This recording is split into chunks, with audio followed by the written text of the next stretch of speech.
گرگو میشه صبح بیخوابی ممتد سست و نیمه پر شبیه یه شبگرد بی تو رو تکرار هر روزم اینجا مسموم هواش خودمم انگار مردم رو قلبم افتاده خراش هر شب به یاد تو یه مدتی دلخوشی یه ساعتی یه کوه خاطرات خط خطی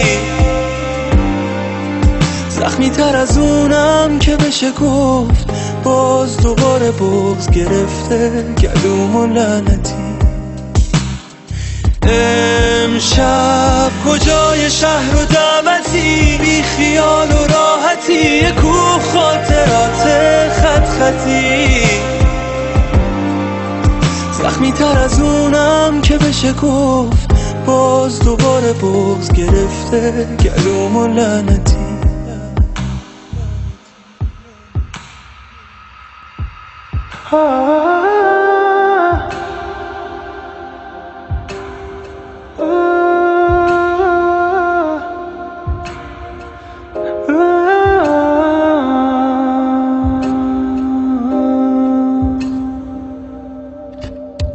از تو آینه دوباره یه دلقک ظلم میزنه به نمیزنه لبخند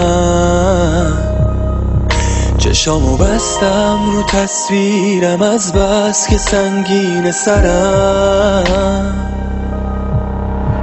وسط تنهایی تنهام از قبل به هم ریخته ترم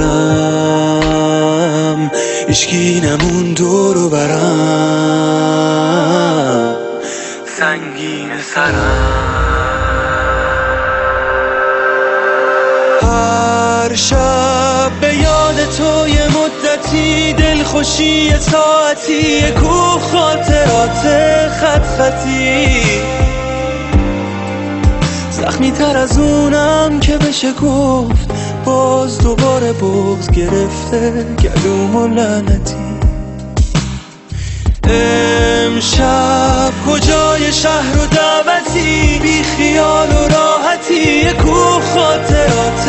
خط خطی